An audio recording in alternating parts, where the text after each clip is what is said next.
Welcome back to the show. Today we're going to talk about the risks of being an entrepreneur and how I actually overcame the fear of running your own business, the fear of losing it all. You hear about this all the time. How do entrepreneurs go out and do all this stuff? It seems so risky. This led us to over $8 million in sales in 2 years in one of our companies, helped me launch 3 investment funds. I just launched a new hedge fund right now, and helped me want to spend $500,000 on a live event. Now, doing that under the age of 26, a lot of people say that's very risky. I can't believe the risk you take. And I actually want to share a few things that have helped me feel like it's not that risky, and how we can find asymmetrical risk in what we're doing, and actually how entrepreneurship is one of the least risky ways to run your life. Now, if you're new to the show, welcome. My name is Pennington. On this show, we talk all things funds, finance, and entrepreneurship. Primarily, we talk about investment funds, how hedge funds, private equity, venture capital funds work, but sometimes we like to go out of that little realm and get a little more broad here, which we're doing so today. Additionally, I get messages all the time, Bridger, I can't start a business. It's too risky. I'm too scared. They're gonna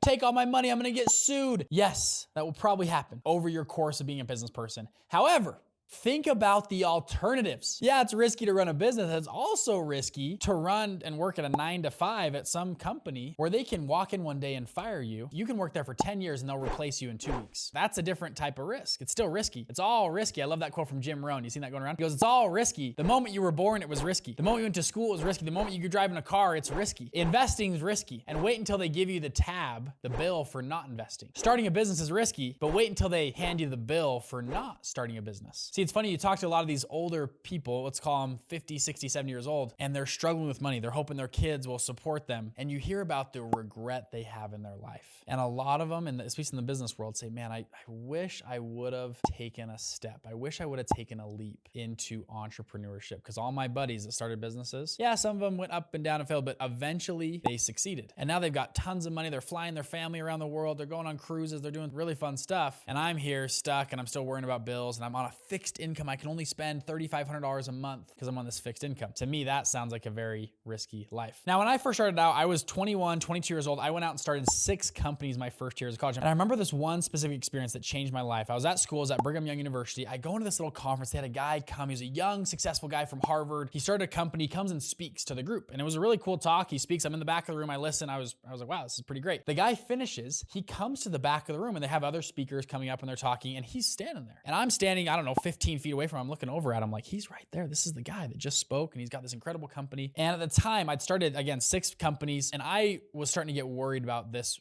risk of loss, the fear of losing a lot of money or risking it. Maybe I wouldn't finish my degree on time or wouldn't get the job right out of school like I wanted, because I was trying to start these businesses. And I remember I was at this kind of low, weird point in my life, and I just didn't know what to do. I was kind of deciding, should I keep trying these entrepreneurial ventures, or should I just do what everyone else is doing? Should I just go grab a job and go work up the corporate ladder? And that's what seems like everyone else does. And at this moment I was feeling, and I just, in something inside of me said, Bridger, you need to go talk to this guy. And you know those 15 seconds of insane courage that people get? I had that. I was like, you know what? I'm just gonna go talk to this guy. I'm gonna go ask him this question, see what happens. I muster up this courage. I say, screw it. I'm gonna go talk to this guy. What do I got to lose? I walk over to him and I say, hey, hi, my name is Bridger. I'm a student here. I've started all these little companies. I talked about a few of the companies that I've just been so worried about risking it. And I have this other company I want to start, but should I risk it and go after it? What would you do? And he looks me dead in the eyes. He goes, risk? He goes, what are you talking about, risk? And I go, well, yeah, I mean, I could lose it all. I would crash and burn. It'd be pretty bad if I lost it. And he goes, what do you mean risk? He goes, Bridger, he goes, if you hit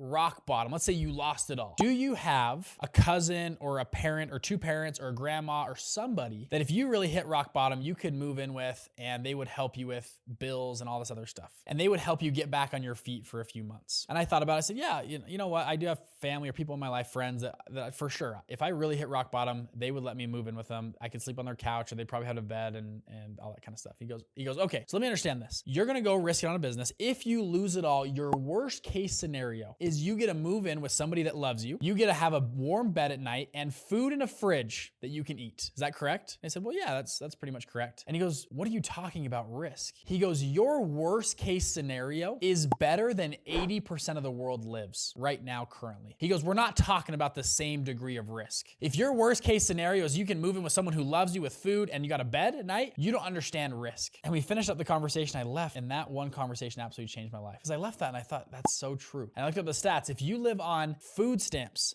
government assistance food stamps in the United States, you make more money than 85% of the world on food stamps in America. I don't think we realize how blessed we are to live in the United States. And there's a term in finance called asymmetrical risk. Asymmetrical risk is essentially, you've heard the term before, high risk, high reward, right? Asymmetrical risk is you get high returns for relatively low risk.